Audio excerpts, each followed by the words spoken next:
Handphone baru beli dari toko itu nggak bisa dipakai. Harus diapakan namanya? Diinstal. Jadi oleh programmer handphone itu handphone yang kosong ini dimasukkan yang perlu. Kita perlu apa? Perlu TikTok, oh dimasukin fitur TikTok. Perlu WA, dimasukin WA-nya. Perlu apa lagi? IG, dimasukin. Nah, diinstal dulu. Setelah diinstal, baru handphone itu bisa digunakan. Sampai di sini paham ya? Nah, saya memberikan ilustrasi seperti ini maksudnya begini. Ketika Allah ciptakan kita, kita nih harus tahu betul. Kita diciptakan serupa segambar dengan Dia. Allah install dirinya kepada kita, manusia yang diciptakannya. Apa yang diinstal? Nih, kemuliaan Dia install di dalam diri kita. Karakter Dia install dalam diri kita. Sifat Dia install kepada manusia yang diciptakannya. Dan termasuk salah satunya adalah apa? Potensi Allah. Potensi Allah itu diinstal di dalam kehidupan manusia yang diciptakannya, yaitu kita. Khususnya kita sore hari ini yang hadir. Jadi ketika Allah ciptakan kita serupa segambar dengan Dia, Allah yang penuh dengan potensi itu, potensinya itu diinstal, diberikan kepada kita manusia ciptaan. Nah, setiap kita harus sadar ini lebih dulu. Katakan wow. Yang install ini bukan manusia biasa, bukan orang pintar biasa, tapi Allah sumber potensi, sumber kreatif. Nah, ya. Lalu ditegaskan juga di dalam Mazmur 139 ayat 13 dikatakan begini. Sebab engkaulah yang membentuk buah pinggangku. Lalu dikatakan ada kalimat yang menarik yang perlu kita simak. Menenun aku dalam kandungan ibuku. Ibu-ibu yang dikasih Tuhan, ayat ini menggambarkan betapa dahsyatnya ketika Allah ciptakan ibu-ibu dan saya. Allah bukan ciptakan sekedar ciptakan, tetapi sangat unik sekali. Dengan cara apa? Ditenun. Nah, kalau bicara soal tenun-menenun, ibu-ibu pasti tahu bisa membedakan kain hasil tenunan dengan kain hasil produksi pabrik. Itu beda banget. Kalau kain hasil produksi pabrik, misalkan katakan batik ya, batik itu ada yang namanya batik cap. Itu diproduksi di pabrik. Itu kalau sekali produksi itu langsung gelondongan berpuluh-puluh meter. Itu warnanya sama, motifnya juga sama, betul? Dan kalau kita beli batik cap yang nanti akhirnya menjadi baju kita kadang-kadang ke mall begini. Tuh orang bajunya kayak gue juga punya. Bener gak? Bener ya, saya pernah begitu ketemu. Bahkan pernah ada pembicara salah satu kesini, saya di batik dia kayak batik gue. Kenapa? Karena saya beli batik cap dan harganya gak mahal. Tapi kalau ibu-ibu tahu, namanya batik tenun itu mahal sekali. Kenapa? Karena ketika penenun itu menenun batik tenun itu tidak diciptakan secara massal seperti batik cap, tetapi satu persatu. Jadi baik warnanya, baik motifnya itu beda. Ketika suatu saat penenun ini akan menenun kain lagi, itu tidak bisa persis dengan tenunan yang awal. Jadi hanya satu-satunya. Mengapa ketika kita beli batik tenun itu harganya mahal?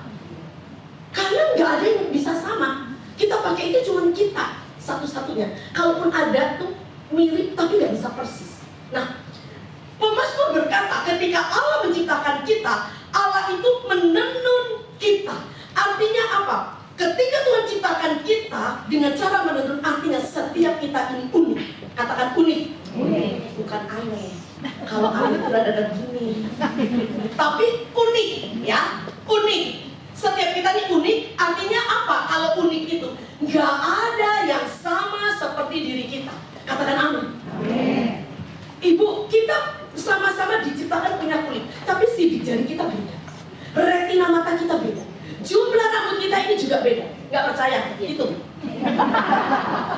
nggak ada yang sama. Karena itulah Allah ciptakan kita ini sangat unik. Nah, Tuhan ciptakan unik, setiap orang itu unik, nggak ada yang sama. Kenapa? Ngapain Tuhan repot-repot kalau nggak ada tujuannya? Jadi Allah ciptakan kita unik karena Allah punya maksud di dalam hidup ibu-ibu dan hidup saya. Kenapa kita nggak ciptakan sama? Karena Allah punya rencana dalam hidup ibu-ibu dan saya. Nah, bagaimana untuk Allah bisa mencapai tujuannya dalam hidup kita, ketika Allah ciptakan kita, Allah perlengkapi kita dengan satu hal, salah satunya ya, yang namanya potensi, yang namanya talenta, yang namanya bakat, yang namanya kemampuan. Jadi sekali lagi Allah ciptakan kita menurut gambar dan rupa Dia. Untuk apa? Mencapai tujuan Allah.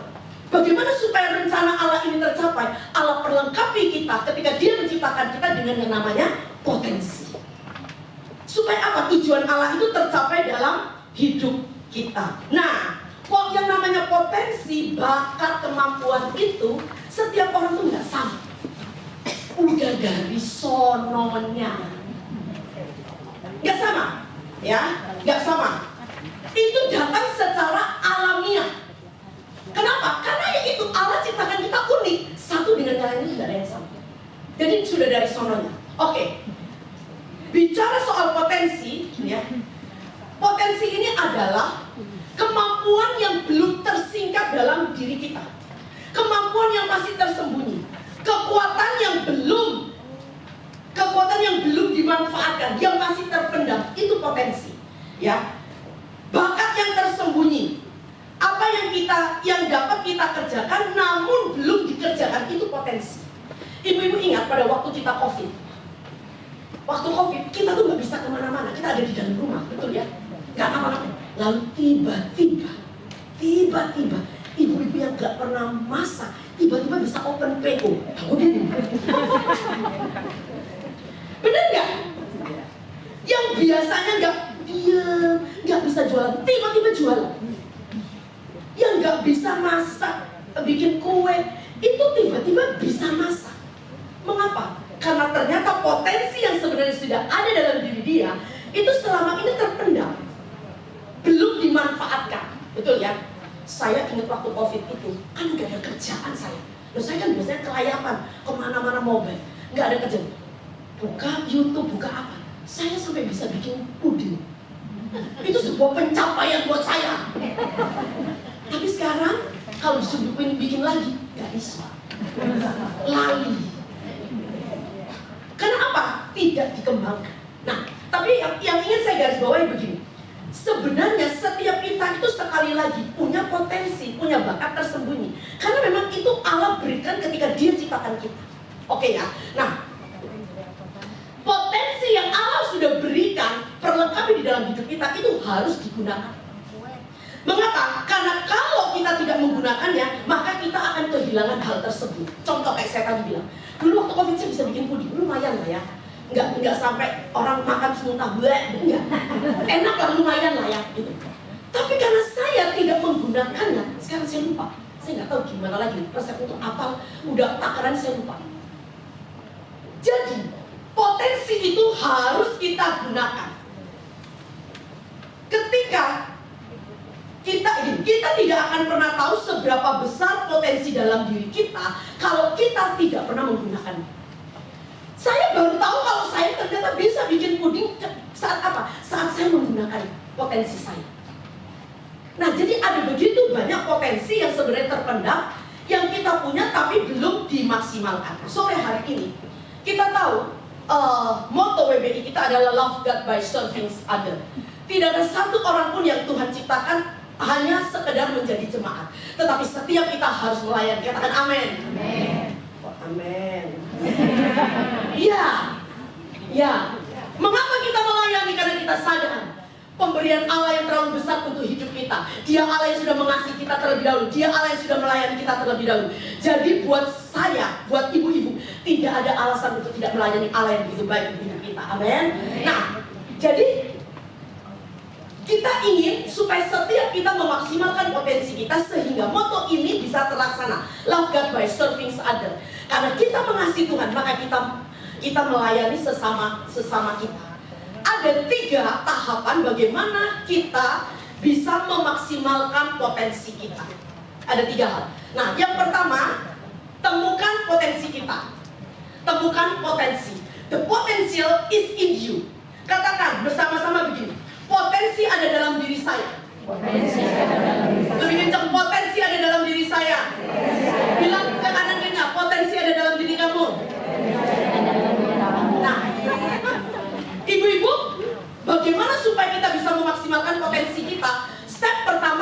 harus menemukan potensi itu sendiri. Yang tadi saya bilang, banyak potensi yang masih terpendam, yang belum keluar. Ibu-ibu lihat hari ini, Ibu An, mana Ibu An? Ini. Bagus enggak WL-nya? Bagus. Jujur ya, jujur. Bagus enggak? Bagus. Dia pertama kali lo WL. Kenapa? Ternyata dia bisa WL. Selama ini, potensinya itu belum dimaksimalkan. Begitu dia WL, wih, lewat semuanya. Terima kasih Bu An. Terus semangat melayani Tuhan. Nah, jadi jangan pernah berkata setiap kita ini begini, saya nggak bisa apa-apa. Itu tidak ada di dalam kamus komunitas winner. Tidak ada. Dikasih lagi, saya nggak bisa. Kalau sampai itu ketemu saya, ketemu saya, awas pokoknya. Saya udah khotbah pasti begitu. Sekali lagi ini didasarkan pada kebenaran firman Tuhan bahwa Tuhan itu ini bukan maunya saya. Tuhan menciptakan kita sekali lagi dengan potensi. Kalau Tuhan ciptakan dengan potensi, terus kita bilang gini, kalau disuruh, misalkan kita itu kalau nyuruh kan ya mikir juga kok. Misalkan gini, jemaat kamu khotbah, itu yang saya yang gila lah ya. Kita juga nyuruhnya itu tahu, minta tolongnya tuh tahu persis. Memang dia punya kapasitas. Kalau kita berkata, kamu yang minta tolong, saya nggak bisa. Itu artinya kita sedang menghina sang pemilik hidup kita yang sudah memberikan potensi dalam hidup kita. Itu camkan baik-baik. Nah, saya rindu setiap kita ini, komunitas ini bertumbuh. Bukan cuma sekedar bertumbuh badannya, tapi kita bertumbuh ke arah keserupaan Kristus. Salah satunya adalah melayani Dia, memaksimalkan potensi yang Allah berikan di dalam hidup kita. Jadi mulai sekarang stop, berhenti bicara saya tidak bisa. Saya takut gagal. Namanya orang gagal itu nggak apa-apa. Namanya orang salah nggak apa-apa. Paling saya omelin. Sampai berapa lama sih saya ngomelin ya Bu Helen? Iya kan? Iya aja. Gitu lah ya. Saya mau komunitas winner ini maju bersama-sama. Bukan pengurus yang maju, tetapi setiap kita maju bersama-sama. Amin. Saya berikan contoh. Siapa ini? Next slide. Next slide. Nah, ini bukan bapak saya ya. Ini adalah Victor Serebriakov dari London. Ceritanya gimana? Pada saat dia berusia 15 tahun, gurunya bilang begini, kira-kira SMP, ini anak bodoh, ini anak gak bisa apa-apa. Udah, dia keluarkan aja dari sekolah, ikutin kursus supaya dia punya keterampilan sehingga dia bisa bekerja. Ketika gurunya berkata demikian kepada si Victor ini, Victor percaya akan perkataan gurunya ini. Lalu dia berkata, iya, saya memang bodoh. Saya memang tidak bisa apa-apa. Saya nggak punya kemampuan apa-apa. Akhirnya beneran, Victor ini berhenti dari sekolahnya dan dia bekerja sebagai seorang guru, kerja serabutan. 15 tahun, usia 15 tahun. Pada saat dia berusia 32 tahun, 17 tahun kemudian, lama setelah itu, 17 tahun kemudian, usia 32 tahun, dia pengen ikut masuk di dalam militer. Nah, ketika dia bermaksud untuk ikut akademi militer ini, ada yang namanya tes. Dan salah satu tes yang harus diikuti oleh Victor ini adalah tes IQ. Ibu-ibu tahu, pada saat di tes IQ-nya Victor ini, tahu berapa IQ-nya dia? Rata-rata IQ itu 95 sampai 109. Itu rata-rata IQ manusia. 95 sampai 109. Waktu Victor dites, berapa IQ dia? 162. Dari situ Victor tahu, oh ternyata saya ini bukan orang bodoh, justru saya adalah orang jenius. Saya orang pintar. Sejak hari itu Victor tuh merubah paradigmanya. Saya orang pintar. Lalu dia mulai menulis buku dan banyak buku yang diterbitkan, dan salah satu buku bestseller dia adalah The Brain, bicara tentang cara kerja otak. Bahkan setelah itu dia menciptakan alat ukur tes IQ yang dari orang yang dikatakan tidak bisa apa-apa yang bodoh. Dan setelah dia di masa tuanya dia membuka Mensa Society, itu perkumpulan orang-orang jenius yang rata-rata IQ-nya harus di atas 130. Itu orang-orang pintar semua. Dia menjadi presidir dari Mensa Society sampai akhir hidupnya. Kenapa saya harus ceritakan ini? Lihat, seringkali kita itu merasa saya tidak bisa apa-apa. Kenapa? Karena omongan orang. Mungkin omongan orang tua kita, atau tekanan dari lingkungan. Tapi percayalah, Allah memberikan potensi. Dan potensi yang Allah berikan itu serupa segambar dengan dia. Allah yang sumber kreatif itu. Oke ya. Nah, sekarang next slide. Masih temukan potensi. Sekarang ini pertanyaan ibu begini. Bagaimana caranya saya GM? Saya bisa menemukan potensi saya. Simple caranya. Nah, yang pertama begini, ada dua hal minimal ya. Karena kan nggak mungkin saya jelaskan semuanya. Bagaimana saya bisa menemukan potensi saya? Pertama, tanya pada diri kita sendiri. Apakah passion atau gairah saya? Jadi maksudnya begini, passion itu adalah sesuatu hal yang kita senangi. Kalau kita mengerjakan hal itu, kita tuh senang gitu loh. Misalkan, kalau saya masak, saya tuh kayaknya happy sekali. Kalau saya jujur, saya suruh masak, saya udah mikirin, aduh nanti cuci piring. Males saya. Berarti itu bukan passion saya, paham ya? Nah, jadi passion itu seperti itu. Ya, nah passion ini juga sudah ada dalam diri kita itu secara natural ketika Allah ciptakan kita. Jadi nggak bisa dibuat-buat. Saya passionnya mau khotbah. Lah, itu cuma dibuat-buat padahal Tuhan nggak kasih seperti itu. Nggak bisa. Jadi hanya kita yang tahu passion saya itu apa ya. Oh, passion saya gambar. Oh, passion saya itu nyanyi. Oh, passion saya bersih-bersih rumah. Misalkan gitu ya. Bergairah. Loh, saya ini punya passion ya. Saya kalau suruh rapi-rapi di rumah, saya happy loh. Itu passion saya. Selain passion-passion yang lain. Nah, jadi paham ya passion itu apa? Jadi ciri-ciri passion itu yang paling gampang itu begini. Kita itu enjoy saat mengerjakannya. Enjoy. Kalau nggak enjoy itu berarti bukan passion kita. Kalau ibu-ibu misalkan ya, nggak punya passion nyanyi, terus disuruh nyanyi di sini, itu kayaknya stres banget, itu bukan passion. Disuruh khotbah, itu bisa nggak tidur 1 minggu, itu bukan passion. Gitu ya. Enjoy, kita melakukannya itu dengan enjoy, dengan happy. Disuruh bangun pagi, suruh jalan ya ayo aja. Karena saya punya passion. Itu cirinya passion. Lalu apalagi? Ya kalau misalkan disingkat ya, isi, enjoy isi. Maksudnya begini, kalau kita punya passion, ketika kita mengerjakan hal tersebut, itu buat kita gampang. Tapi buat orang lain susah. Tapi buat saya kok gampang. Kenapa? Karena saya punya passion di situ. Gitu ya. Saya sampai hari ini masih menjadi guru sekolah minggu. Ada orang bilang gitu, aduh, kalau saya ngajar sekolah minggu saya nggak tahan. Lihat anak lari-lari, langsung vertigo, saya kumat. Datang sehat, pulang minum bodrek. Nah, tapi karena passion saya itu di guru sekolah minggu. Lihat anak lari-lari, buat saya bukan stres. Ini anak lucu banget. Lari sana lari sini, petakilan, nggak ada berhenti, heran gue. Nah, beda. Karena saya punya passion. Paham ya maksud saya? Nah, itu passion. Dan passion itu bisa dilihat dari buahnya. Orang bisa merasakan, ini orang memang passionnya nyanyi. Ini orang memang passionnya khotbah. Ini orang memang passionnya masak, misalkan gitu. Orang tuh bisa melihat, bisa merasakan. Itu yang namanya passion. Nah, jadi bagaimana caranya ibu-ibu bisa menemukan potensi ibu? Yang pertama tanya, apakah passion saya atau gairah saya? Nah, yang kedua ini, mengapa tadi ibu-ibu saya suruh isi kuesioner? Apakah tipe kepribadian saya? Jadi kalau kita ingin menemukan potensi kita masing-masing, gabungkan antara passion itu dengan kepribadian kita. Itu biasanya pasti maksimal. Nah, bicara soal tipe kepribadian, coba mana yang merah? Angkat merah. Nah, kuning, mana kuning angkat tangannya? Ye. Hijau. Nah, bocok banget hijau ya. Oke. Ungu. Oke ya. Nah, saya akan bicara sedikit ngajarin tentang tipe kepribadian.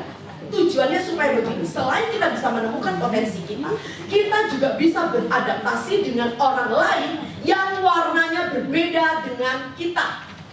Ya, semua orang itu cenderung begini. Kalau saya merah, saya pengen orang itu juga merah. Kalau saya kuning, saya pengen orang juga kuning, betul nggak? Iya kan? Nah, tapi kita belajar ya sore hari ini. Ibu-ibu, setiap orang secara natural itu terlahir dengan perilaku tertentu, dengan warna karakter yang berbeda-beda. Sekali lagi, udah dari sononya. Nah, ada 4 warna nih kan? Ada 4 warna. Biasanya itu 1 yang nonjol atau 2 yang nonjol. Tetapi sekali lagi, di dalam hidup kita tuh punya 4 warna semuanya itu kita punya. Ada. Oh, handphone bunyi ya. Alarm bangun tidur itu saya. Kalau matikan ya. Nah, di dalam hidup kita 4 warna itu ada semuanya, tetapi yang paling menonjol biasanya satu, paling banyak 2 warna. Nah, kalau kita tahu tipe kepribadian 4 warna kekuatan kita ini, maka kita akan maksimal untuk memaksimalkan potensi kita. Ya, nah saya akan jelaskan. Mungkin ibu-ibu masih bingung apa itu. Nah, ada 4 tipe kepribadian. Yang pertama itu merah. Ya, tadi udah tahu ya, merah. Ini bias merah. Nah, merah ini si paling berani, tegas, dan tanpa kompromi. Si merah, ya. Merah ini biasanya kalau di dalam dunia ilmu kejiwaan itu disebut, kalau ibu-ibu bilang, ada yang bilang dominan, ada yang bilang kolerik, ya. Merah sama aja, oke ya. Lalu yang kedua, kuning. Si paling tahu cara tampil mencolok tanpa kehilangan kesantunan. Itu kuning. Benar ketawa sekali. Ya oke. Nah ya, nah ini kuning. Kuning ya. Biasanya disebut dengan istilah sanguin. Orang intim, orang kuning itu sama aja. Oke, hijau. Saya akan jelaskan nanti satu persatu. Hijau. Si penyuka ketenangan dan kedamaian.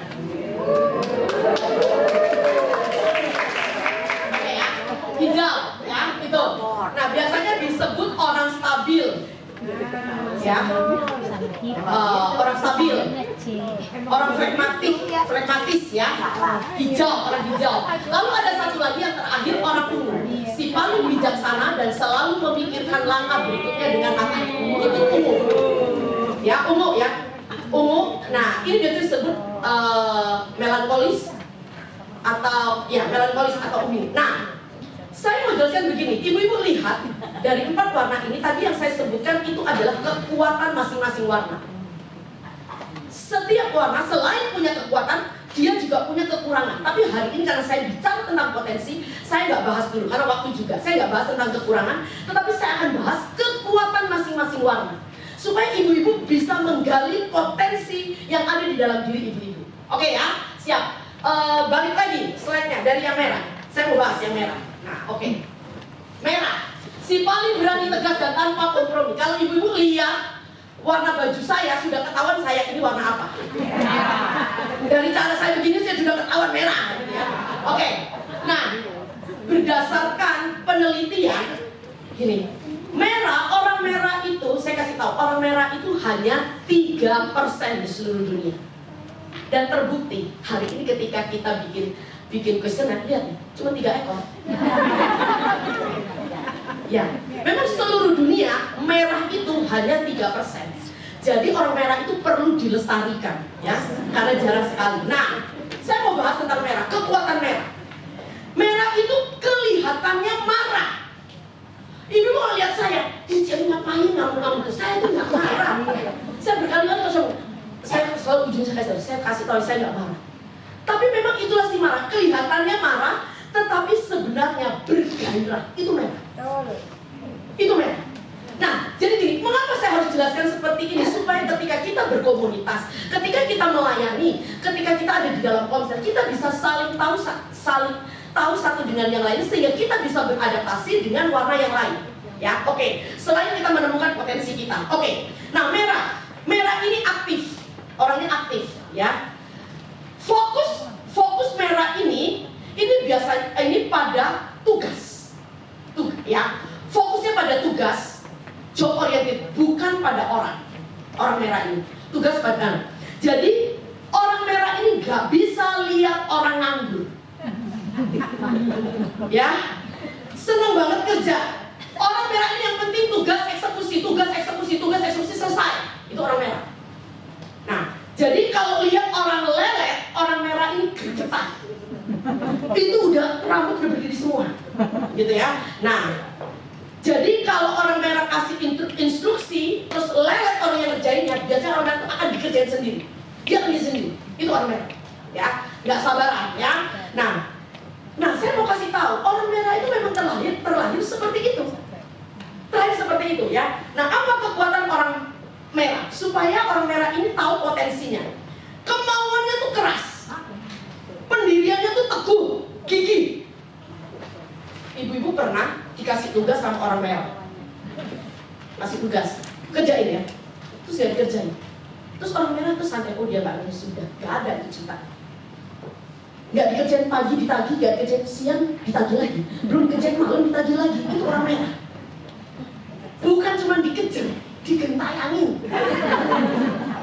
Nah, tapi saya mau cerita begitu. Memang itu orang merah seperti itu, ya. Nah, pengurus di BB ini sudah tahu betul saya. Saya bukan jahat, tapi memang DNA saya seperti itu. Saya orang merah, ya. Oke. Nah, lalu orang merah ini rata-rata visioner, bisa melihat jauh ke depan. Ini memang naturalnya orang merah, ya. Gak dibikin-bikin. Makanya banyak orang merah itu menjadi pemimpin, karena memang dia visioner. Lalu apa kelebihan? Jadi ketika saya sebutkan seperti ini, warna yang lain mencoba memahami merah, yang merah mencoba melihat, oh kekuatan saya seperti itu, ya. Independen. Jadi orang merah gini, lu diem gua jalan, lu jalan gua lari. Itu orang merah. Independen banget. Lu nggak bisa kerjain, gua kerjain sendiri. Lalu orang merah itu karena fokus pada tugas, dia sangat aktif sekali, ya, mau cepat. Gini. Kalau dia bilang sekarang, ya sekarang. Gak pakai tunda, gak pakai entar, sekarang. Itu orang merah, ya. Nah, lalu praktis, dia orang apa adanya. Kalau ngomong to the point, ya, enggak. Bisa ya bilang bisa, gak bisa ya bilang gak bisa. Itu orang merah. Saya gampang sekali menjelaskan merah karena itu diri saya banget, ya. Nah, terus gak pakai sungkan-sungkanan. Kalau ngomong sih, begini, nggak ada itu orang merah itu. Langsung ngomong aja itu orang merah. Nah, ibu-ibu yang kenal saya sudah pasti tahu betul. Lalu orang merah itu juga tegas, gampang sekali mengambil keputusan dengan cepat, ya. Berani mengambil resiko, suka tantangan, percaya diri, suka berpetualang. Makanya Dora Explorer warnanya merah, karena dia suka berpetualang. Itu orang merah, ya, orang merah. Oke. Sekarang saya beranjak kepada orang kuning. Yang saya tahu memang tes tadi itu belum tentu 100% itu diri kita. Karena namanya harusnya itu tesnya banyak sekali. Itu saya hanya persingkat 12 pertanyaan. Oke. Sekarang orang kuning. Orang kuning itu di dalam dunia itu hanya ada 17%. Betul ya? Kalau kita lihat juga kurang lebih. Jadi orang kuning itu 17%. Nah, orang kuning itu selalu riang meskipun meriah. Orang kuning itu selalu happy, selalu ketawa. Nah, beda dengan orang merah. Kalau orang kuning itu dia fokusnya bukan pada tugas, tapi fokusnya pada orang. Ini contoh ya. Kalau orang kuning misalkan sakit, dia sakit, panas, demam, terus temennya besuk. Begitu temennya besuk, langsung sembuh loh dia. Kenapa? Karena ketemu orang. Tapi begitu temennya pulang, dia langsung sakit lagi. Itu orang kuning. Fokusnya pada orang. Kalau ngantor, orang kuning ini jangan dicari di ruangannya, nggak ada. Dia lagi jalan keliling-keliling. Itu orang kuning. Jadi orang kuning ini sangat aktif sekali. Nah, ibu-ibu, biasanya di dalam kehidupan kita tuh bisa ada dua warna. Ini saya menjelaskan yang maksudnya kita tuh kan kombinasi dua warna, ya. Oke, apa kekuatan potensi daripada orang kuning, ya? Nah, orang kuning itu hangat, bersahabat, ceria, fun, ya. Nah, biasanya orang kuning itu seru banget. Kalau kita pergi sama orang kuning, itu jadi rame suasananya, jadi happy. Pokoknya ada aja, dia bisa cerita dari makanan, sampai pakaian, sampai keluarga, sampai kuburan. Bisa aja dia cerita. Itu orang kuning, ya. Jadi istilahnya orang kuning itu nyawa sebuah pesta. Jadi orang kuning itu biasanya begini, orang yang belum datang tapi hadiratnya udah berasa. Suaranya udah kedengeran. Nah, itu orang kuning, ya. Jadi apa? Penggembira, sebagai penggembira. Kalau ada 3 orang kuning aja, itu bisa bikin rame, kayak pusat aja. 3 orang aja, nggak usah banyak-banyak, ya. Lalu apalagi kekuatan potensi daripada orang kuning? Dia ramah, gampang bangun hubungan. Itu orang kuning, gampang bangun hubungan. Nah, jadi biasanya begini orang kuning tadi ketemu, kita rame-rame ketemu. Hai, dia pilih. Hai, apa kabar? Si orang kuning, terus kita, siapa? Lu kenal? Enggak. Nah, bisa gitu tuh orang kuning. Kalau yang lain kan belum tentu. Dia bisa begitu, kenapa? Karena terlalu ramah orang kuning ini, ya. Orang kuning. Jadi kalau ibu-ibu lihat orang kuning seperti itu, cocoknya, potensinya, kalau misalkan di gereja dia pelayanan sebagai apa? Betul, kasir. Cocok, ramah. Hai. Kenapa? Kalau udah encounter next, saya pilih orang ini. Kan saya tahu itu orang kuning. Hai. Saya nggak kuning itu? Ramah, gitu ya. Nah, sekali lagi kita belajar tipe kepribadian kita ini supaya kita tahu, oh saya bisa memaksimalkan potensi saya di bidang pelayanan ini. Jadi orang kuning itu cocok banget jadi usher, suruh nge-host di depan, itu cocok. Customer service, nyambut jiwa-jiwa baru, itu cocok banget orang kuning. Jangan orang merah. Siapa lagi? Gitu ya. Nah, oke. Tapi karena saking ramahnya, kita juga harus tempatkan si orang kuning ini pada tempatnya yang tepat. Dia bisa nge-host nih kalau acara di gereja, family boleh. Tapi jangan suruh nge-host di rumah duka. Bahaya orang kuning. Bisa kelawak sendiri, ketawa sendiri. Gimana? Koci udah habis, mau tambah jeruk. Kenapa host gua kayak begini? Kata orang mati ya. Nah, lalu orang kuning ini apa lagi? Dia banyak bicara, komunikatif sekali. Kalau ngomong bisa meyakinkan orang, persuasif sekali. Itu orang kuning. Orang kuning ya, orang kuning. Nah, seringkali orang kuning bisa begini, ada makan. Lu cobain deh. Cobain. Enak banget. Saya punya temen kayak begitu satu. Enak banget terus saya tanya dulu. Oh iya, beli di mana? Di sono. Lu udah cobain? Belum sih. Nah, belum nyobain aja dia bisa promosi segitunya loh. Itu orang kuning. Tapi saya mau bilang itu memang kekuatan orang kuning. Saya membayangkan begini. Bayangkan dengan potensinya orang kuning seperti ini, kalau dengan cara dia banyak ngomong, persuasif sekali. Bayangkan kalau dia memberitakan Injil. Bukan buat gosip, tapi buat dia bisa meyakinkan orang. Lo makanan aja dulu cobain aja orang bisa beli. Gitu kan. Apalagi jiwa-jiwa, bisa langsung masuk. Nah, orang kuning ini sangat cocok sekali menjadi motivator atau inspirator ya. Nah, orang kuning ini meskipun nggak ada data, dia bisa ngomong. Itu orang kuning. Bisa aja, ada aja yang ngomong. Itu kelebihan orang kuning ya. Nah, oke. Lalu apa lagi kelebihan orang kuning? Dia terbuka. Terbuka sekali orangnya. Kan suka ngomong jadi suka terbuka. Apa aja dia ceritain. Lu jangan ngomong-ngomong ya. Cuman lu yang gua kasih tahu. Padahal semua udah tahu kita orang kuning. Itu orang kuning. Ya, itu orang kuning ya. Orang kuning itu antusias, optimis, humoris, modis, lincah, kreatif, populer. Siapa sih yang gak kenal sama orang kuning? Pembantu rumah tangga aja kenal, anjing tetangganya pun kenal sama dia. Sangat populer orang kuning itu ya. Oke. Nah, jadi kalau punya OB, punya pembantu rumah tangga, perhatikan ya. Kalau ibu-ibu punya mbak nih di rumah, kalau kepribadiannya kuning, ramah begitu. Waduh, itu bukan cuma nyapu.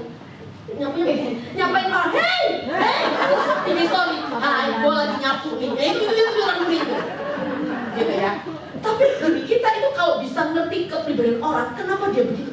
Ya karena memang kepribadian seperti itu, dan semuanya udah begitu, gitu ya. Oke, orang kuning gitu ya, jadi paham. Sekarang orang hijau, nanti saya akan gabungkan. Orang hijau, survei membuktikan, siap-siap orang hijau paling. Survei membuktikan orang hijau itu di dunia 69%. Jadi populasi orang hijau itu paling banyak, 69%. Lihat, simpan juga ketenangan dan kedamaian. Lihat, makanya saya bilang dari awal, ketika Allah ciptakan kita itu ditenun satu persatu dengan rencananya begitu sempurna, perfect. Sekarang coba bayangin ya. Survei membuktikan orang hijau itu 69%. Bayangin kalau yang 69%, tadi kan dia cuma 11% kan? Kuning. Bayangin kalau kuning yang 69%. Dunia ini berisik banget. Bayangin kalau yang 69% itu orang merah, orang dunia ketiga.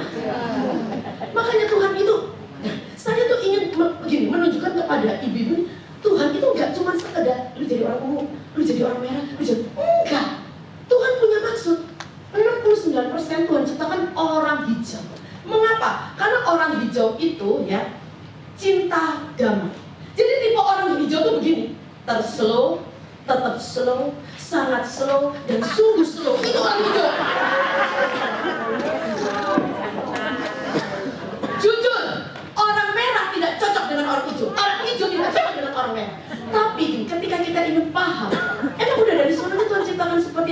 bisa saling memahami. Iya, karena memang udah kan seperti itu. Dan itu bener-bener orang hijau itu tenang banget, kalem banget. Motonya apa? Belanda masih jauh. Itu orang hijau ya. Gini, orang hijau itu nggak suka diburu-buru. Nah, kita harus tahu nih. Jadi orang merah harus tahu orang hijau, gitu ya. Jadi dia itu motonya begini, biar lambat asal selamat. Itu orang hijau, betul? Iya. Jadi gini, masih ada hari esok. Besok pasti jauh lebih baik lagi. Nah, itu orang hijau. Itu orang hijau ya, orang hijau ya. Nah, orang hijau ini cinta damai betul-betul. Pokoknya kalau deket sama orang hijau kayaknya deket sama surga ya.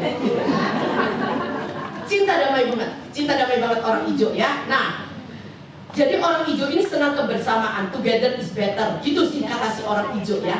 Nah, saya sekali lagi mau katakan, memang orang hijau lahir, memang sudah dilahirkan seperti itu. Saya jujur, bayangkan saya merah, saya kombinasi merah dan kuning. Ada ungunya saya, tapi hijaunya kayaknya hampir gak ada saya. Nah, yang gak apa-apa dong ciptaan saya seperti itu. Bukan berarti saya jauh lebih baik. Tidak, semuanya baik. Kenapa? Kan Tuhan berkata begini, Efesus 2 ayat 10. Kita ini buatan Allah. Jadi, baik merah, kuning, hijau, ungu, itu buatan Allah. Kalau buatan Allah semuanya baik adanya. Amin. Nah, cuma bagaimana caranya kita ini beradaptasi dengan warna-warna yang lain, begitu ya. Nah, hijau ini memang terlahir seperti itu. Dia suka ngalah. Orang hijau itu nggak enakan. Orang hijau itu sungkanan. Nah, ya, betul ya, gitu. Kalau orang hutan sama dia mau nagih aja sungkan. Suruh orang merah yang nagih ya, gampang itu buat saya. Nah, nyamuk mau gigit dia aja, dia akan jangan ditepuk. Itu orang hijau. Ya, orang hijau itu sabar, setia, ya, pendengar yang baik. Dia bisa dengerin. Jangan kayak orang kuning. Kita mau curhat sama dia nyerocos aja. Itu orang kuning. Karena sering ngomong, tapi orang hijau dengerin aja. Coba saya mau tanya, kalau tahu tipe kepribadian orang hijau, yang paling cocok orang hijau itu melayani di bidang apa? Apa? Konseling. Apa? Betul, konseling. Mendengarkan dengan baik. Nah, jadi ibu-ibu kalau kita tahu kekuatan kita, kita akan melayani dengan di tempat yang tepat, ya. Orang hijau itu adalah orang yang paling enak diajak kerjasama, ya. Kalau orang hijau jangan disuruh jadi apa ya, bagian kayak contoh security, keamanan, itu jangan. Kalau punya suami hijau jangan. Tapi kalau orang merah cocok, dia butuh tantangan. Oh, disitu banyak kali, gue yang jaga. Oh, itu perlu tuh orang merah. Dan orang hijau, lu maling ya? Itu ada jendela tuh, gak ada kunci. Lu lewat situ ya. Tapi jangan lupa nanti kuncinya balikin. Nah, itu orang hijau. Oke ya? Nah, gak cocok, gitu ya. Oke, terakhir. Waktu saya hampir habis. Langsung next. Ungu itu si paling bijaksana dan selalu memikirkan langkah berikutnya dengan matang, ya. Nah, ungu ini lawannya si kuning sebenarnya ya. Gak banyak bicara, lebih tenang, ya. Nah, kalau hijau itu tenang damai, kalau ungu itu tenang mencermati. Tenang, dia mencermati. Jadi kalau ada orang ungu, hati-hati. Dia akan lihat dari bawah seperti apa. Itu orang ungu, ya. Itu orang ungu, ya. Gitu. Kalau orang kuning ya, ketemu orang langsung akraban. Hei, apa kabar? Itu orang ungu kan. Tapi kalau orang hijau, dia ketemu orang dia deketin. Tapi kalau orang hijau, kalau orang ungu, dia ketemu orang dia liatin siapa nih? Screening. Itu orang ungu. Siapa dia? Itu orang ungu ya. Nah, orang ungu itu biasanya begini, apa yang harus dipikir dia pikir. Yang nggak harus dipikir juga dia pikir. Semua dipikir. Ungu terus berpikir. Itu orang ungu. Nah, iya ya. Nah, tetapi orang ungu ini juga begini, perencana yang sangat baik sekali karena dia detail dan teliti dan perfeksionis, ya. Gitu. Kalau misalkan kita pergi sama-sama nih, ada macam-macam warna, terus giliran kita mau patungan, kita mau bayar, gua makan berapa nih, gua makan berapa, suruh kasih si ungu itu, dia akan hitung sampai PPN sampai begitu selesai. Itu dia. Nah, tapi kalau orang merah begini, udah gua bayar berapa, nah, ya gitu kan. Orang ungu apalagi gini, lupa Nah, kalau orang hijau gini, udah santai aja ya, udah berapa gue bayar, terserah lu. Kalau orang ungu itu sampai kan itu orang ungu. Nah, lalu orang ungu itu rapi dan teratur, ya. Pencet odol mesti dari bawah. Beda dengan orang kuning, orang merah cacrot. Teratur. Kalau buka laci orang ungu, dibuka, seret. Itu kelihatan, berjejer. Pulpen, penghapus, misalkan itu penggaris. Tapi kalau buka lacinya orang ungu, ada bando, ada struk mobil, ada struk belajar, itu orang kuning. Beda banget, ya. Nah, jadi sekali lagi kita ini punya kekuatan masing-masing. Nah, pertanyaan mungkin begini, ibu, Tuhan Yesus warnanya apa? Ayo, Tuhan Yesus warnanya apa? Jadi sekali lagi saya simpulkan ya, setiap kita punya kekuatan warna masing-masing. Ada yang nonjol, tetapi 4 warna itu ada dalam diri kita. Biasanya nonjol itu biasanya kombinasi 2 warna. Saya itu lebih nonjol merahnya, tapi ada kuningnya, ada ungunya juga, gitu ya. Nah, oke. Nah, Tuhan Yesus warnanya apa? Bukan hitam itu setan. Tuhan Yesus itu kalau di sebedang psikologi pakai warna biru, warna responding, warna yang merespon dengan baik. Jadi contoh seperti orang merah, ketika ketemu orang yang curhat, saya harus berubah menjadi orang hijau. Paham maksud saya? Saya nggak harus setiap saat saya harus menjadi orang merah. Gak bisa. Ketika suatu saat saya diberi tugas, saya harus berubah menjadi orang ungu yang harus detail. Gitu ya. Nah, suatu saat mungkin saya harus nge-host, saya harus mimpin, saya harus khotbah, saya harus merubah ada kuningnya supaya orang nggak tidur, nggak pulang semua, gitu lah ya. Nah, jadi itu yang namanya merespon dengan benar, gitu ya. Tuhan Yesus merespon dengan benar. Saya kasih contoh. Ketika Tuhan Yesus kapan waktu jadi merah, waktu dia ada di bait Allah, dia bongkar itu meja penukar uang. Itu merah banget itu Tuhan Yesus. Tapi saudara, maaf ya, gue balikin ini meja. Nggak kayak itu Tuhan Yesus. Kapan Tuhan Yesus jadi warna hijau? Waktu dia disalib. Empati Yesus terlalu besar banget. Dia sampai berkata, Tuhan ampuni orang ini karena dia tidak tahu apa yang harus dia lakukan. Ya? Kapan dia jadi kuning? Saat dia khotbah di atas bukit, itu dia public speaking yang luar biasa. Sampai Mahatma Gandhi pun mengakui kehebatan daripada, ya saya sudah habis tahu saya. Ya, terima kasih karena saya tahu, karena dia memang tugas koordinator ibadah, memang dia harus memberitahu saya, itu bagus itu. Nah, saya nggak marah. Nah, lalu kapan lagi Tuhan Yesus menjadi ungu? Apa? Ketika dari kecil umur 12 tahun, dia ada di bait Allah, dia bertukar pikiran dengan ahli Taurat. Jadi Tuhan Yesus itu bisa menempatkan dirinya kapan harus jadi merah, kapan jadi kuning, kapan jadi hijau, kapan jadi ungu. Nah, tapi hari ini yang ingin saya simpulkan begini, ibu-ibu sudah tahu warna masing-masing, gali, gunakan potensi tersebut. Amin ya. Nah, oke, lanjutkan, waktu saya sudah habis ya. Yang kedua, mengembangkan potensi. Nah, mengembangkan potensi. Ibu-ibu sudah tahu cerita tentang perumpamaan tentang talenta di Matius 25. Mengembangkan potensi itu harus maksimal. Dikatakan yang punya 5 talenta dikembangkan 5. Artinya apa? 100%. Oke ya.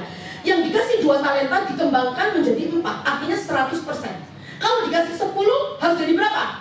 20. Dikasih 100 harus jadi berapa? 200. Itu namanya maksimal. Bukan bilang begini, saya dikasih 4, saya jadiin 5. Salah, itu belum maksimal. Nah, mengembangkan potensi itu harus maksimal, sehingga akhirnya menjadi sebuah keahlian di dalam hidup kita.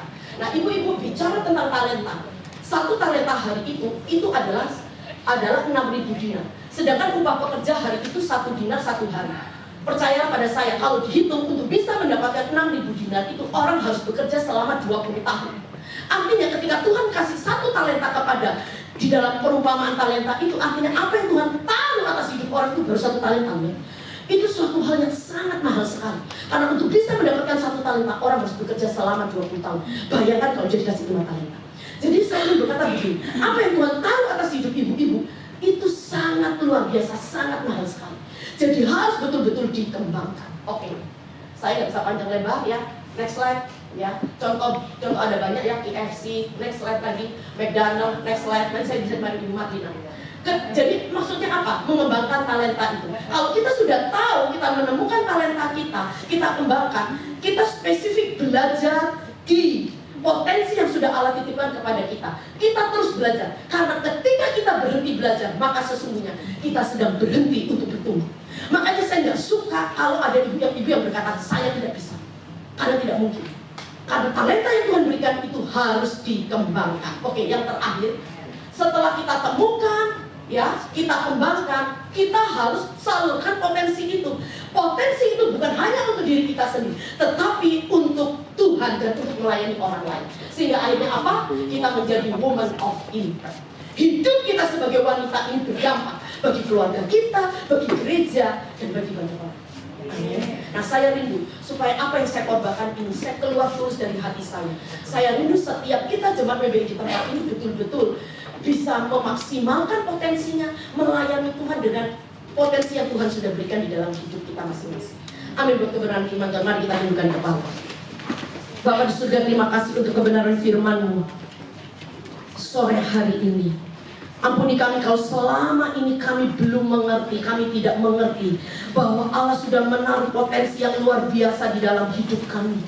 Selama ini kami tidak mempergunakan potensi itu. Mungkin selama ini kami memendam potensi itu. Tapi hari ini kebenaran firman-Mu menyingkapkan kepada setiap kami. Engkau punya rencana yang besar dengan Engkau meletakkan menaruh potensi-Mu dalam hidup kami. Kami percaya Tuhan, tidak ada satu orang wanita pun di tempat ini yang dilahirkan biasa-biasa saja. Tetapi hidup kami ada di dalam rencana Tuhan. Dan rencana Tuhan, hidup kami bisa menjadi berkat bagi banyak orang. Tuhan menolong setiap kami. Tuhan terus tumbuhkan gairah, semangat di dalam hidup kami. Hati yang mengasihi Tuhan, hati yang bersyukur kepada Tuhan. Karena Tuhan sudah meletakkan potensi itu dalam hidup kami. Dan kami terus mau mengerjakan bagian kami. Kami mau mengembangkannya sampai maksimal, sehingga buahnya bisa dinikmati oleh banyak orang. Hamba berdoa malam hari ini Tuhan, untuk setiap wanita-Mu yang sudah hadir di tempat ini. Tuhan tolong, Tuhan tolong, untuk terus mereka bisa menemukan potensi mereka. Dan mereka boleh menggunakan potensi itu sehingga nama Tuhan dipermuliakan. Terima kasih Bapa. Terima kasih meteraikan kebenaran firman-Mu di dalam hati kami. Roh Kudus memampukan kami untuk melakukan. Di dalam nama Tuhan Yesus, setiap kita yang sudah diberkati katakan amin. Maaf, koordinator ibadah saya terlambat sekali ya. Maafkan Bu Marina, terima kasih sudah dimainkan. Baik. Tiga tahapan memaksimalkan potensi adalah Tiga tahapan memaksimalkan potensi adalah Katakan dulu. Ayo, saya ngomong tiga. Apa? Tiga tahapan memaksimalkan potensi adalah Temukan potensi. Ya, 1, 2. Apakah tipe kepribadian saya? Oh, bukan. Yang kedua. Salurkan potensi itu. Itu ketiga. Yang kedua. Apakah tipe pribadi saya? Apakah Bukan. passion. Bukan. Ada 3 tahapan. Ayo. Udah benar yang nomor 2. Temukan. Yang ketiga salurkan. Yang apa? Membangun. Bukan. Apa? Mengembangkan. Bukan. Iya. Kembangkan Novi ya. Saya tujuh nomor Novi ya. Karena Novi berdua ya. Temukan, kembangkan, salurkan. Oke, lanjut ya. Pertanyaan yang keempat, sebutkan salah satu ciri pasion gairah. Ya, Ibu Sutri. Salah satu ciri passion atau gairah, salah satu aja. Ibu Febi. Ya, betul. Ibu Febi. Enjoy. Lanjut. Pertanyaan yang kelima, sebutkan 4 warna tipe kepribadian. Ibu Eli. Ya, betul. Betul. Next. Pertanyaan yang keenam, cerita perumpamaan tentang talenta terhadap di Injil Matius pasal berapa? Cerita perumpamaan tentang talenta terdapat di Injil Matius pasal berapa? Pasal berapa? Bu Naomi. Hah? Bukan 27. Ibu lihat. Betul, Oh, betul, ya. Betul. setuju upah pekerja hari saat itu berapa? Aku dinner. Ya, Ibu Heni. Betul. Yang terakhir, yang ke-8, Tuhan kita menemukan pengembangan dan menyalurkan potensi adalah Ulang-ulang. Batak kental banget. Sekarang yang ke-8 ibu-ibu, tujuan kita menemukan pengembangan. Tujuan kita menemukan, mengembangkan dan menyalurkan potensi adalah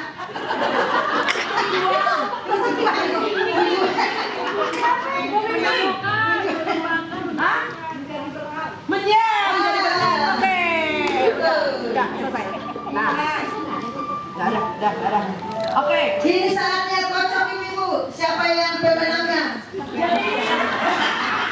Tadi ibu yang sudah bisa jawab, namanya sudah ditulis di sini. 4 orang dari 7 ibu Persilakan ibu ketua. Ibu ketua. akan mendapatkan hadiah hari ini. Ya, hadiahnya boleh dibawa ke depan. Ibu ketua. Oke ya. Maju. Ibu ketua. Ambil 4 biji. Pengambilan nama-nama pemenang. Oke ya. Berdoa yang tadi bisa jawab. 1, 2, 3, 4. Oke, dibuka.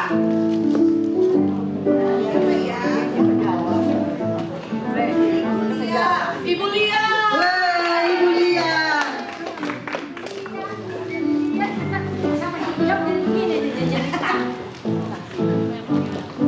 Ibu Juliana. Wah, Ibu Juliana. Novita. Novita. Ibu Pimping. Ada 4 pemenang. Buat ibu-ibu. Udah.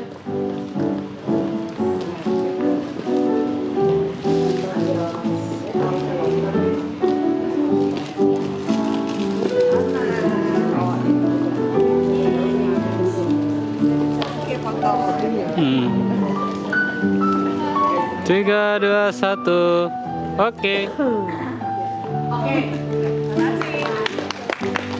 Mari saatnya kita memberikan persembahan.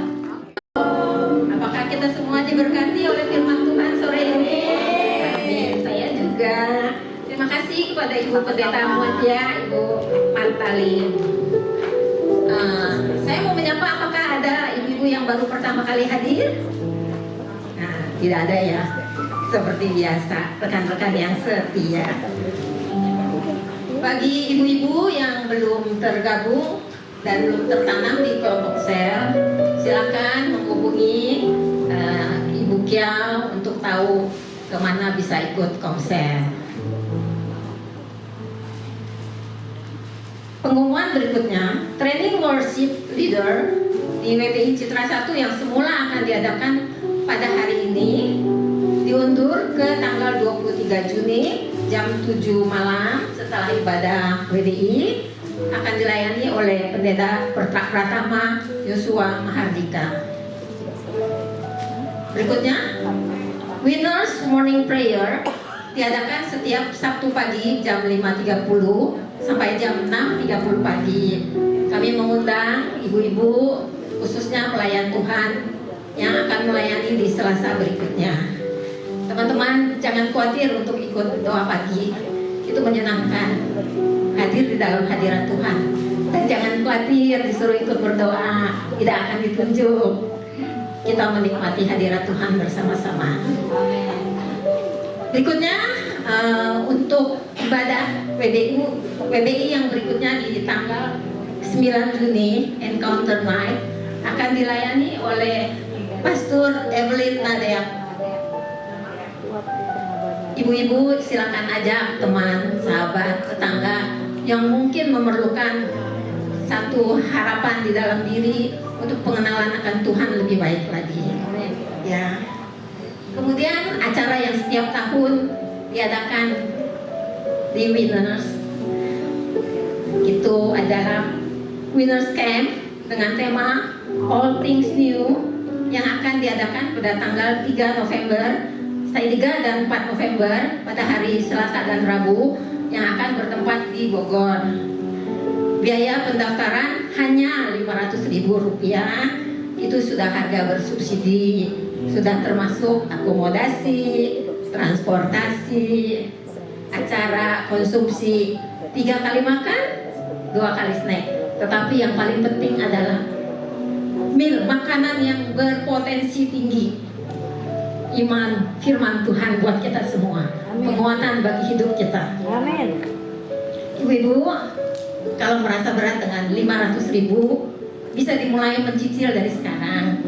Ya, bisa cicil melalui Ibu Kiau. Boleh 50.000 per sekali. Nanti kekurangannya tidak akan terasa berat. Demikian. Terima kasih ibu-ibu perhatiannya. Haleluya. Beri kemuliaan yang terbaik untuk Tuhan kita. Ada sukacita hari ini ibu-ibu? Amin. Masih kurang kencang nih. Ada sukacita hari ini ibu-ibu? Amin. Sukacita yang melimpah kita rasakan hari ini ya.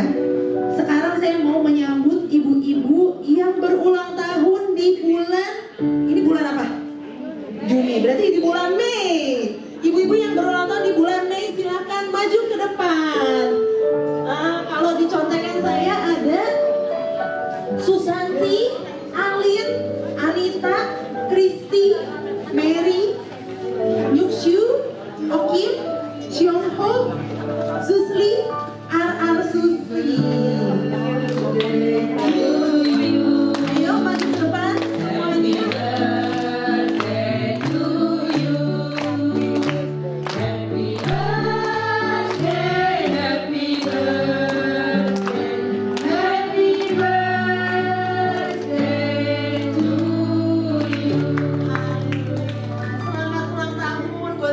semuanya.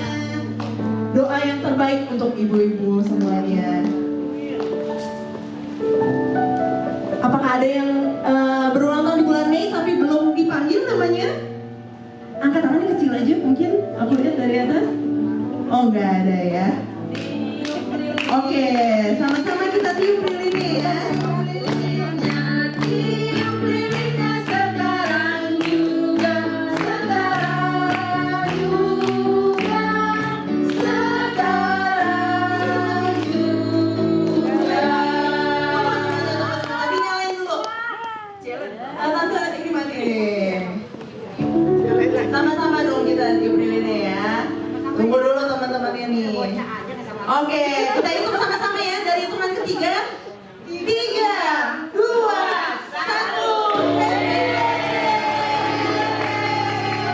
Selamat ulang tahun ibu-ibu. Saya undang ibu-ibu semua untuk bangkit berdiri. Kita tutup ibadah kita dengan doa. Saya minta Pak Bernard untuk tutup ibadah kita dalam doa penutup dan doa berkat. Mari kita berdoa. Tuhan Yesus, kami berterima kasih buat sore hari ini. Kami telah diberkati, kami mengingat bahwa diri kami Tuhan telah berikan sesuatu yang luar biasa, yaitu potensi talenta yang Tuhan taruh dalam diri kami. Kami berterima kasih buat hamba-Mu GM yang sudah memberkati kami, mengingatkan kami bahwa ada sesuatu yang besar dalam diri kami. Biar itu kami maksimalkan, kami kembangkan, untuk kami boleh menjadi berkat di tengah dunia. Pakai hamba-Mu GM semakin lebih dahsyat lagi dengan hikmat marifat yang daripada-Mu. Pertama, tambahkan menjadi berkat di tengah dunia lebih dan lebih lagi ya Tuhan. Kami berdoa buat teman-teman kami yang berulang tahun saat ini Bapa. Tuhan memberkati dengan kesehatan, dengan kekuatan, hati yang semakin mengasihi Engkau lebih lagi dalam kehidupan mereka. Biar apapun yang menjadi kerinduan mereka, Tuhan yang mengetahui, Tuhan memberkati. Biar hidup mereka juga semakin maksimal untuk menjadi berkat di tengah dunia ini. Semua hamba-hamba-Mu yang sudah mengambil bagian dalam pelayanan, Tuhan memberkati mereka semakin pakai dengan lebih dahsyat lagi Tuhan. Kami juga sedang memberikan persembahan Tuhan, biarlah semuanya juga berguna untuk perluasan pelayanan daripada pelayan di tempat ini ya Tuhan. Kami yang hadir, Tuhan juga memberkati kami semuanya. Biarlah kami bukan saja cakap mendengar Tuhan pada sore hari ini, tapi kami menyadari bahwa kami sudah Tuhan taruhkan sesuatu yang luar biasa. Bagaimana kami mempunyai masing-masing warna merah, warna kuning, warna hijau, dan warna ungu Tuhan. Kami menyadari ada kelebihan dan kekurangan, sehingga kami belajar menerima satu dengan yang lainnya. kami semakin melengkapi satu dengan yang lainnya Tuhan. Bersama-sama kami bersinergi untuk memuliakan Tuhan dan dalam pelayanan ini terlebih lagi ya Tuhan. Terima kasih Ibu-ibu yang kasih oleh Tuhan. Mari dengan rendah hati angkat tangan kita di hadapan Tuhan. Jika engkau baik-baik mendengarkan suara Tuhanmu dan melakukan dengan setia segala perintah yang disampaikan kepadamu hari ini, segala berkat ini akan datang kepadamu dan menjadi bagianmu. Diberkatilah engkau di kota, diberkatilah engkau di ladang, diberkatilah buah kandunganmu, hasil bumimu dan segala usahamu, diberkatilah bakulmu dan tempat adonanmu, diberkatilah engkau pada waktu masuk dan diberkatilah engkau pada waktu keluar. Kiranya kasih Bapa, cinta kasih dari Tuhan Yesus dan penyertaan Roh Kudus menyertai dan memberkati kita hari ini, besok dan sampai selama-lamanya. Maranatha, Tuhan datang kembali. Sambut berkat ini dalam nama Tuhan Yesus Kristus yang diberkati berkata bersama-sama. Amin.